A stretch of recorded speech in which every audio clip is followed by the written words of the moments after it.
بسم اللہ الرحمن الرحیم۔ السلام علیکم ورحمۃ اللہ وبرکاتہ۔ صلح حدیبیہ، حضور صلی اللہ علیہ وسلم کا خواب۔ غزوہ احزاب کے اگلے ہی سال سن 6 ہجری میں رسول اللہ صلی اللہ علیہ وسلم نے خواب دیکھا کہ آپ صلی اللہ علیہ وسلم اور آپ کے ساتھی اہل ایمان عمرہ ادا کر رہے ہیں۔ چونکہ نبی کا خواب بھی وہی ہوتا ہے، لہٰذا نبی اکرم صلی اللہ علیہ وسلم نے اسے اللہ کی طرف سے ایک غیبی اشارہ اور حکم سمجھ کر اعلان عام کروا دیا کہ ہم عمرہ کے لیے جائیں گے، جو ہمارے ساتھ جانا چاہیں وہ چلیں۔ جو صحابہ کرام اس وقت رسول اللہ صلی اللہ علیہ وسلم کے ساتھ جانے کے لیے تیار ہو گئے تھے، وہ اچھی طرح سمجھتے تھے کہ وہ گویا موت کے منہ میں جا رہے ہیں، اس لیے کہ وہ اگرچہ عمرہ کی نیت سے جا رہے تھے، لیکن قریش کے نزدیک تو یہ ایک نوح کی چڑھائی تھی۔ وہ عمرہ کے لیے اہل ایمان کو مکہ میں داخل ہونے دیں تو گویا یہ ان کے لیے اپنی رہی سہی ساکھ اور بچا کچا وقار بھی ہمیشہ کے لیے خود اپنے ہاتھوں خاک میں ملانے کے مترادف تھا۔ یہ تو ان کے لیے ایک نوح کی شکست تھی کہ وہ مسلمانوں کو عمرہ ادا کرنے دیتے۔ اس کے بعد تو عرب میں ان کی کوئی حیثیت باقی نہ رہ دی۔ حضور صلی اللہ علیہ وسلم کے ساتھ چلنے والے اصحاب کرام کی تعداد کے بارے میں مختلف روایات میں 1400 سے لے کر 2000 تک کی تعداد کا ذکر ملتا ہے، تاہم زیادہ تر روایات کے مطابق تعداد 1400 تھی۔ ذوالحلیفہ کا مقام مدینہ سے تقریباً 7-8 میل باہر ہے۔ یہاں سے عمرہ یا حج کے لیے احرام باندھنے کی حد شروع ہو جاتی ہے۔ وہاں حضور صلی اللہ علیہ وسلم اور آپ کے تمام ساتھیوں نے عمرہ کا احرام باندھا اور ہدی یعنی قربانی کے جو جانور ساتھ تھے ان کے گلوں میں پٹے ڈال دیے گئے، جو اس بات کی علامت تھی کہ یہ جانور قربانی کے ہیں۔ ان کاموں سے فارغ ہو کر رسول اللہ نے مکہ کی طرف سفر جاری رکھا، حتیٰ کہ حدیبیہ کے مقام پر جا کر پڑاؤ کیا۔ اسی مقام پر نبی اکرم صلی اللہ علیہ وسلم اور مشرکین قریش کے مابین وہ صلح ہوئی جو تاریخ میں صلح حدیبیہ کے نام سے موسوم ہے، اور جسے قرآن حکیم نے سورہ فتح میں فتح مبین قرار دیا۔ انا فتحنا لک فتحا مبین، سورہ فتح آیت نمبر 1۔ اہل مکہ کا رد عمل۔ رسول اللہ صلی اللہ علیہ وسلم نے ادھر حدیبیہ کے مقام پر پڑاؤ فرمایا۔ ادھر جب قریش کے علم میں آ گیا کہ حضور صلی اللہ علیہ وسلم عمرہ کے ارادہ سے تشریف لائے ہیں، تو انہوں نے اعلان کر دیا کہ ہم محمد صلی اللہ علیہ وسلم اور ان کے ساتھیوں رضوان اللہ علیہم اجمعین کو کسی صورت بھی مکہ میں داخل نہیں ہونے دیں گے، بلکہ انہوں نے اپنے تمام حلیفوں کو پیغام بھیج دیا کہ وہ سب آ کر قریش کی مدد کریں، تاکہ سب مجتمع ہو کر اپنی پوری قوت کے ساتھ محمد صلی اللہ علیہ وسلم کا راستہ روک سکیں۔ رسول اللہ کو بھی یہ خبریں پہنچ رہی تھیں۔ بدین بن ورقہ حذائی قبیلہ بنو حذاء سے تعلق رکھتے تھے، جو مکہ اور مدینہ کے مابین آباد تھا۔ اس قبیلہ کا کچھ دوستانہ تعلق قریش کے علاوہ نبی اکرم صلی اللہ علیہ وسلم کے ساتھ بھی تھا۔ چنانچہ رسول اللہ نے بدین بن ورقہ کو اس کام کے لیے مأمور کیا کہ وہ مکہ والوں کی خبریں لا کر دیں کہ صورتحال کیا ہے۔ انہوں نے آ کر خبر دی کہ قریش نے ایک بہت بڑا لشکر جمع کر لیا ہے اور ان کا عزم موسم ہے کہ وہ کسی صورت میں بھی آپ کو مکہ میں داخل نہیں ہونے دیں گے۔ رسول اللہ نے ان سے فرمایا کہ تم مکہ جا کر ہماری طرف سے قریش سے کہو کہ ہمارا جنگ کا کوئی ارادہ نہیں ہے، ہماری کسی سے لڑنے بھڑنے کی کوئی نیت نہیں ہے، ہم محض عمرہ کے لیے آنا چاہتے ہیں۔ اور قریش کو سمجھاؤ کہ انہیں پہلے بھی ان جنگوں کے سلسلہ نے بہت نقصان پہنچایا، اب بہتر یہی ہے کہ ہمارے اور ان کے مابین کچھ عرصہ کے لیے صلح ہو جائے اور قریش ہمارے عرب کے دوسرے قبائل سے نمٹنے کے لیے آزاد چھوڑ دیں، تاکہ ہم بقیہ عرب کے ساتھ اپنے معاملات طے کر لیں۔ اسی میں خیر ہے، اسی میں ہماری اور ان کی بہتری ہے، چنانچہ وہ ہمیں پرامن طور پر عمرہ ادا کرنے دیں۔ بدیل بن ورقہ حضور صلی اللہ علیہ وسلم کے اس پیغام کے ساتھ مکہ پہنچے۔ وہاں ایک بڑی چوپال میں جا کر، جہاں قریش کے بڑے بڑے گھرانوں کے سردار جمع تھے، انہوں نے کہا کہ میں محمد صلی اللہ علیہ وسلم کی طرف سے ایک پیغام لایا ہوں، اگر آپ حضرات اجازت دیں تو عرض کروں۔ انہوں نے یہ انداز شاید اس لیے اختیار کیا ہوگا کہ پہلے یہ اندازہ تو ہو جائے کہ کہ قریش مکہ کا رجحان یعنی کہ ان کا موڈ کیسا ہے۔ چنانچہ ان میں ہاکس یعنی مشتعل مزاج اور جنگجو لوگوں نے تو فوراً کہا کہ ہم نہ تو کوئی بات سننے کے لیے تیار ہیں اور نہ ہمیں اس کی کوئی ضرورت اور حاجت ہے، مگر صلح پسند افراد نے کہا کہ نہیں، ہمیں بات سننی چاہیے، اور بدیل سے کہا سناؤ کہ محمد صلی اللہ علیہ وسلم کہتے کیا ہیں۔ انہوں نے آپ صلی اللہ علیہ وسلم کا پیغام منوان سنا دیا۔ عروہ بن مسعود ثقیفی کا مدبرانہ رویہ۔ اس وقت طائف کے مشہور قبیلہ بنو ثقیف کے سردار عروہ بن مسعود ثقیفی بھی وہاں موجود تھے۔ مکہ اور طائف کو جڑواں شہروں کی حیثیت حاصل تھی۔ ان کے مابین رشتہ داریاں بھی بہت تھیں اور مکہ کے اکثر رؤسا کی جائیدادیں اور باغات بھی طائف میں کثرت سے تھے۔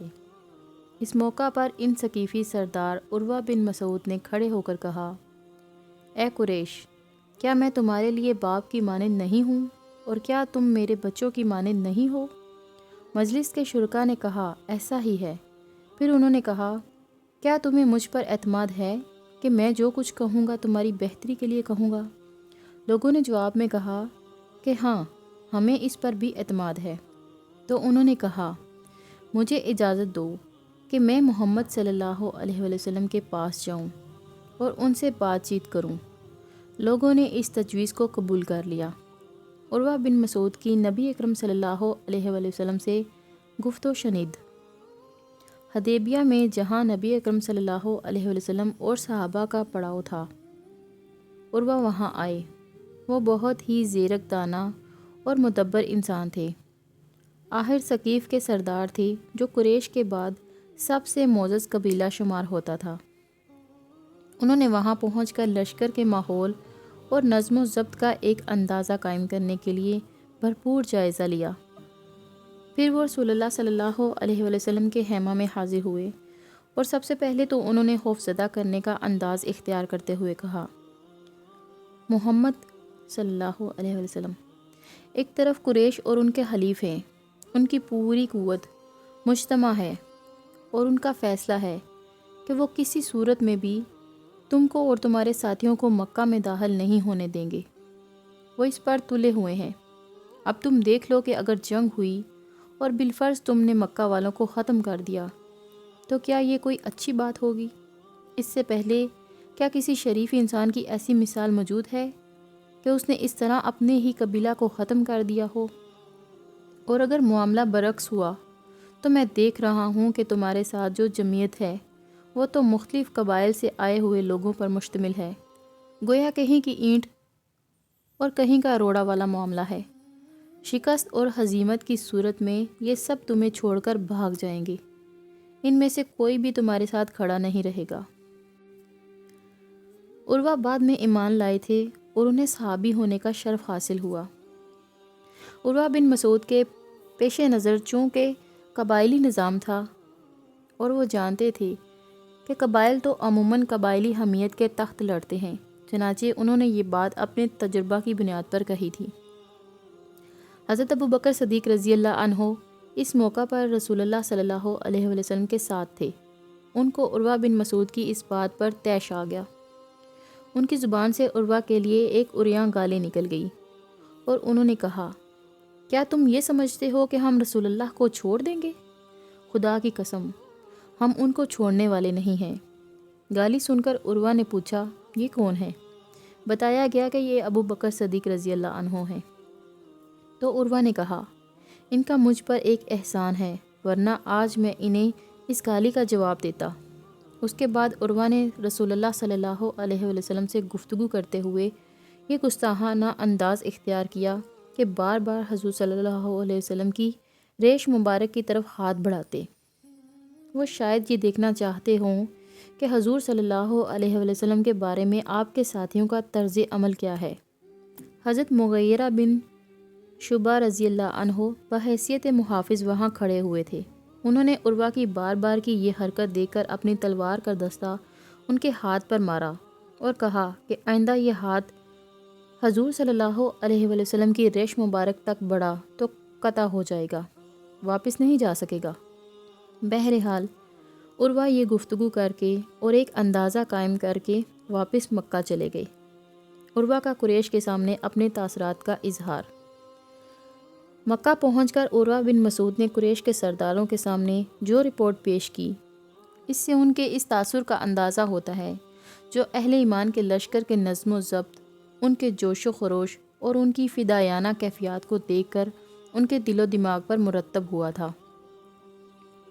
انہوں نے کہا، اے قریش کے لوگو، دیکھو میں کیسر و کسرا کے ایوانوں میں گیا ہوں، میں نے ان کے دربار دیکھے ہیں، ان کا ٹھاٹ باٹ دیکھا ہے، لیکن خدا کی قسم میں نے کسی بادشاہ کو اس کی اپنی قوم میں ایسا محترم نہیں دیکھا جیسا کہ محمد صلی اللہ علیہ وآلہ وسلم کو اپنے اصحاب میں دیکھا ہے۔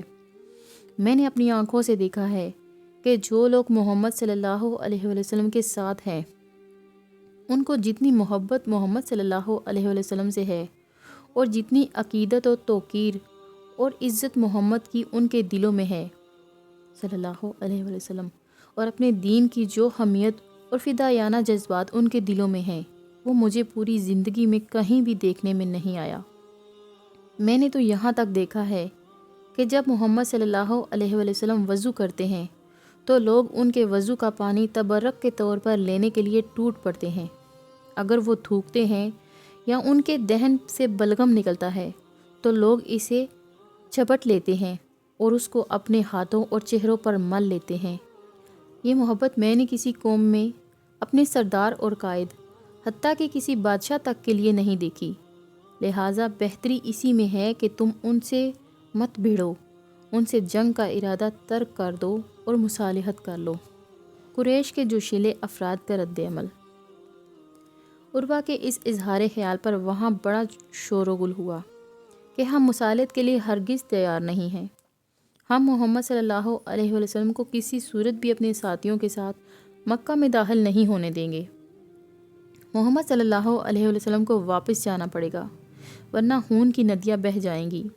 انہوں نے یہی پیغام اپنے دوسرے اشخاص کے ذریعے حضور صلی اللہ علیہ وآلہ وسلم کے پاس بھیجا، لیکن کوئی بات بنتی نظر نہیں آئی۔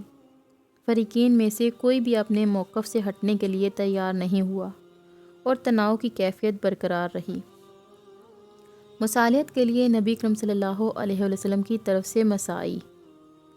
رسول اللہ نے حدیبیہ کے مقام پر مقیم ہونے کے بعد بدیل بن ورقہ حضائی کے ذریعے اپنا پہلا پیغام بھیجا، جس کے نتیجہ میں پہلے عروہ بن مسعود حضور صلی اللہ علیہ وسلم کی خدمت میں گفتگو کے لیے آئے تھے، اور اس کے بعد قریش کے چند مشتعل مزاج لوگ آپ کے پاس آئے، لیکن ان کا رویہ مصالحانہ نہیں تھا بلکہ جارحانہ اور رعب ڈالنے والا تھا۔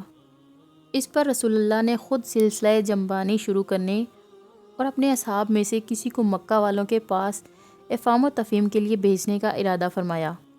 سب سے پہلے آپ نے حضرت عمر سے فرمایا کہ میرا خیال ہے آپ مکہ جائیں اور قریش سے مصالحت کی کوشش کریں۔ حضرت عمر نے عرض کیا، حضور صلی اللہ علیہ وسلم، اب مکہ میں میرا کوئی ایسا رشتہ دار نہیں ہے جس کی امان و حمایت میں مکہ میں داخل ہو سکوں۔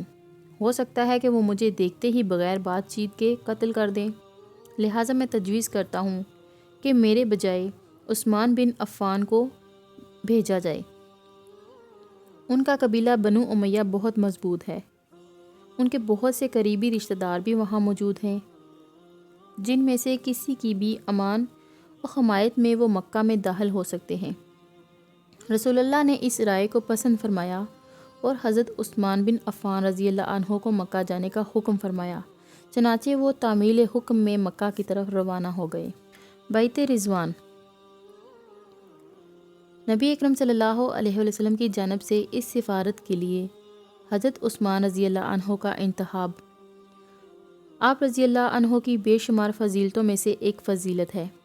بہرحال حضرت عثمان رضی اللہ عنہ ابھی مکہ میں داخل نہیں ہوئے تھے کہ باہر ہی ان کو اپنے چچا زاد بھائی ابان بن سعید بن عاص مل گئے۔ انہوں نے آپ رضی اللہ عنہ کو اپنی پناہ اور حمایت میں لے لیا، اور اس طرح حضرت عثمان رضی اللہ عنہ قریش کے پاس پہنچ گئی۔ گفت و شنید کا سلسلہ 2-3 روز تک چلتا رہا۔ اگرچہ اس کا کوئی نتیجہ نہیں نکلا۔ قریش کسی صورت مسالت پر آمادہ نہیں ہوئے، تاہم انہوں نے حضرت عثمان سے کہا کہ اب جب تم مکہ میں آ ہی گئے ہو تو ہم تمہیں اجازت دیتے ہیں کہ تم کعبہ کا طواف کر لو۔ لیکن آپ رضی اللہ عنہ نے نبی اکرم صلی اللہ علیہ وسلم کی معیت کی بغیر طواف کی یہ پیشکش قبول نہیں فرمائی۔ حضرت عثمان کے مکہ جانے کے بعد بعض صحابہ رسول صلی اللہ علیہ وسلم نے کہا کہ عثمان رضی اللہ عنہ کو خانہ کعبہ کا طواف مبارک ہو۔ رسول اللہ تک جب یہ قول پہنچا تو آپ نے فرمایا، مجھے یقین ہے کہ اگر عثمان عرصہ دراز تک بھی وہاں مکہ میں رہ جائیں تب بھی وہ اس وقت تک طواف نہیں کریں گے جب تک میں طواف نہ کر لوں۔ گفت و شنید میں جو دیر لگی تو اس طرح گویا وہ کیفیت پیدا ہو گئی جیسے آج کل کی سیاسی اصطلاح میں نظر بندی سے تعبیر کیا جاتا ہے۔ دریں حالات یہ خبر اڑ گئی کہ حضرت عثمان کو شہید کر دیا گیا ہے۔ حضرت عثمان کی شہادت کی خبر جب رسول اللہ کو پہنچی تو آپ نے اپنے ساتھیوں سے وہ بیعت لی جو کتب سیرت میں بیعت رضوان کے نام سے مشہور و معروف ہے اور جس کا ذکر سورہ فتح کی آیت نمبر 18 میں ہے۔ ترجمہ: اے نبی، بے شک اللہ مومنوں سے راضی ہو گیا جب وہ درخت کے نیچے آپ سے بیعت کر رہے تھے اور اسے ان کے دلوں کا حال معلوم تھا، لہٰذا اس نے ان پر قلبی اطمینان و سکون نازل فرمایا اور انعام میں ان کو فتح قریب بخشی۔ بیعت علی الموت۔ حدیبیہ کے مقام پر کوئی چھوٹا سا درخت تھا جس کے سایہ میں رسول اللہ صلی اللہ علیہ وسلم تشریف فرما ہو گئے، اور وہاں آپ نے فرمایا کہ اب ہر مسلمان مجھ سے بیعت کر کے ایک عہد کرے۔ اس بیعت کے بارے میں دو روایات ہیں۔ ایک تو یہ کہ یہ بیعت علی الموت تھی۔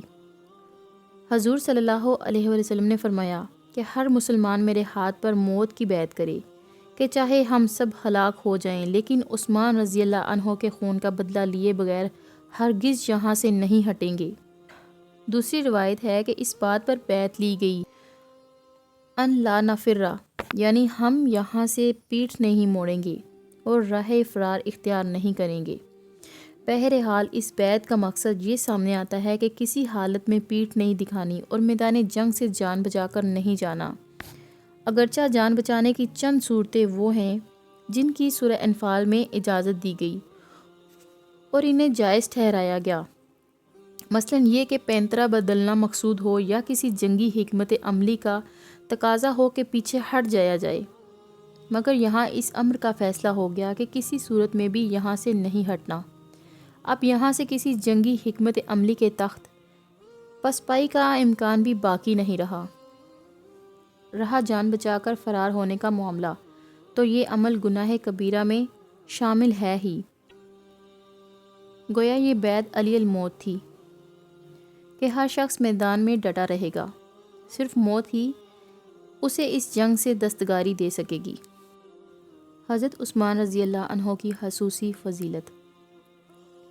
ترجمان وحی جناب محمد رسول اللہ صلی اللہ علیہ وسلم کی زبان مبارک سے حضرت عثمان رضی اللہ عنہ کے بے شمار فضائل و مناقب مروی ہیں۔ اس کے علاوہ سیرت عثمانی رضی اللہ عنہ کے متعدد واقعات آپ رضی اللہ عنہ کی فضیلتوں پر دلالت کرتے ہیں۔ ان میں سے ایک خصوصی فضیلت یہ ہے کہ دو مواقع پر حضرت عثمان رضی اللہ عنہ کی عدم موجودگی کے باوجود حضور صلی اللہ علیہ وسلم نے گویا ان کو موجود قرار دیا۔ پہلا موقع غزوہ بدر کا ہے۔ آپ رضی اللہ عنہ کی اہلیہ اور رسول اللہ کی لخت جگر حضرت رقیہ رضی اللہ عنہ کافی علیل تھیں، اس لیے ان کی تیمارداری کے لیے حضور صلی اللہ علیہ وسلم نے آپ رضی اللہ عنہ کو مدینہ میں چھوڑ دیا تھا اور انہیں اس لشکر میں شامل نہیں فرمایا تھا جو اولاً تو ابو سفیان کے تجارتی قافلہ کا راستہ روکنے کے لیے نکلا تھا لیکن بالآخر غزوہ بدر پر متنجہ ہوا تھا۔ نبی اکرم صلی اللہ علیہ وسلم نے حضرت عثمان رضی اللہ عنہ کو بدر کے مال غنیمت میں سے وہی حصہ مرحمت فرمایا جو دوسرے بدری صحابہ رضی اللہ عنہ کو مرحمت کیا گیا تھا۔ گویا حضور نے آپ کو مجازی طور پر اس غزوہ میں شریک قرار دیا، جبکہ حقیقی طور پر وہ اس میں شریک نہیں تھے۔ اس طرح کا دوسرا موقع حدیبیہ کے مقام پر پیش آیا۔ حضرت عثمان رضی اللہ عنہ چونکہ وہاں موجود نہیں تھے، لہٰذا رسول اللہ صلی اللہ علیہ وسلم نے خود ہی اپنا ایک دست مبارک دوسرے دست مبارک کے اوپر رکھ کر ارشاد فرمایا کہ یہ عثمان کا ہاتھ ہے اور یہ عثمان کی طرف سے بیعت ہے۔ یہ در حقیقت حضرت عثمان رضی اللہ عنہ کے فضائل میں بہت بلند مقام ہے اور یہ بہت بڑی سعادت ہے جو اس روز ان کو حاصل ہوئی۔ پھر یہ کہ نبی اکرم صلی اللہ علیہ وسلم نے خون عثمان رضی اللہ عنہ کے قصاص کے لیے حدیبیہ کے مقام پر موجود تمام صحابہ کرام رضی اللہ عنہ سے جو بیعت لی، یہ بھی انتہائی اعلیٰ مرتبہ ہے جو حضرت عثمان غنی رضی اللہ عنہ کو حاصل ہوا۔ یہ وہ بیعت ہے جس پر اللہ نے اپنی رضامندی اور خوشنودی کا اظہار فرمایا ہے۔ اس طرح بیعت رضوان کا یہ عظیم الشان واقعہ اللہ نے اپنے کلام قرآن مجید میں ہمیشہ ہمیشہ کے لیے محفوظ فرما دیا ہے۔ اس بیعت کی ضرورت کیا تھی؟ انتہائی غور طلب بات یہ ہے کہ رسول اللہ صلی اللہ علیہ وسلم کو یہ بیعت لینے کی ضرورت کیا تھی؟ حضور صلی اللہ علیہ وسلم کے ساتھ جو 14 یا 1500 افراد آئے تھے، ان میں سے کوئی بھی اس بیعت میں پیچھے نہیں رہا۔ صرف ایک شخص جد بن قیس کے بارے میں روایات میں آتا ہے کہ وہ اپنے اونٹ کے پیچھے چھپ کر بیٹھا ہوا تھا کہ مجھے کوئی دیکھ نہ لے، اس نے بیعت نہیں کی۔ اس کے سوا بقیہ تمام لوگوں نے بیعت کی۔ یہ شخص در حقیقت منافق تھا، اور اس کا ذکر سفر تبوک کے ضمن میں آتا ہے کہ اس موقع پر اس کا نفاق بالکل کھل کر سامنے آ گیا تھا۔ رسول اللہ صلی اللہ علیہ وسلم کے ساتھ جو اشخاص آئے تھے، ان میں جد بن قیس جیسا کوئی دوسرا شخص شاید ہی ہو۔ اگر رسول اللہ صلی اللہ علیہ وسلم جنگ کا فیصلہ فرما دیتے تو یقیناً ان مومنین صادقین میں سے کوئی شخص بھی کسی صورت میں پیٹ دکھانے والا نہیں تھا۔ لیکن اس کے باوجود آپ صلی اللہ علیہ وسلم بیعت لے رہے ہیں، تو اس میں کیا حکمت تھی؟ در حقیقت یہ اس لیے لی گئی کہ بیعت کا یہ اصول اور یہ عمل آنے والوں کی رہنمائی کے لیے سیرت مطہرہ علی صاحبات الصلاۃ والسلام میں بحیثیت سنت ہمیشہ ہمیشہ کے لیے ثبت ہو جائے۔ بیعت رضوان اس بات کی روشن دلیل ہے کہ کسی موقع پر یا کسی اعلیٰ مقصد کے لیے جیسے ہجرت و جہاد، بیعت لینا سنت ثابتہ ہے۔ ورنہ صحابہ کرام رضی اللہ عنہ میں کوئی شخص بھی ایسا نہ ہو سکتا تھا کہ رسول اللہ صلی اللہ علیہ وسلم بیعت لیے بغیر خون عثمان کے قصاص کے لیے جنگ کا حکم دیتے تو اس سے اعراض کرتا۔ پھر یہی نہیں بلکہ مختلف مواقع پر انہی مخلص و صادق صحابہ کرام سے مختلف امور کے لیے حضور صلی اللہ علیہ وسلم کا بیعت لینا احادیث صحیحہ سے ثابت ہے۔ چنانچہ انہی احادیث سے یہ اصول مستنبط ہوتا ہے کہ علاء کلمات اللہ، اقامت الدین، اظہار دین الحق، علی الدین کلہ اور تکبیر رب، یعنی انقلاب محمدی صلی اللہ علیہ وسلم کی جد و جہد کے لیے جو قید اجتماعیہ وجود میں آئے، وہ بیعت ہی کے اصول پر قائم ہو، یہی سنت کا تقاضا ہے۔ قریش کی طرف سے مصالحت پر آمادگی۔ جب قریش نے ایک طرف یہ دیکھا کہ رسول اللہ صلی اللہ علیہ وسلم کسی دھمکی سے مرعوب ہونے والے نہیں ہیں، دوسری طرف ان کے حلیم الطبع اشخاص نے اپنا اثر و رسوخ استعمال کیا اور قریش کے سامنے خون ریزی کے ہولناک نتائج رکھے، تو بالآخر ان کی سمجھ میں یہ بات آ گئی کہ اگر کوئی مصالحت ہو جائے تو بہتر ہوگا۔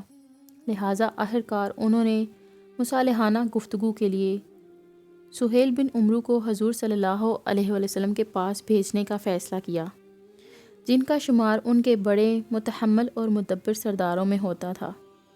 چنانچہ روایات میں آتا ہے کہ جب نبی اکرم صلی اللہ علیہ وسلم کو خبر ملی کہ اس مرتبہ سہیل بن عمرو گفتگو کے لیے آئے ہیں، تو حضور نے فرمایا کہ اس کا مطلب ہے کہ قریش مصالحت پر آمادہ ہو گئی۔ صلح نامہ کی تحریر، شرائط اور چند اہم واقعات۔ قریش کو بیعت رضوان کی خبر پہنچ چکی تھی۔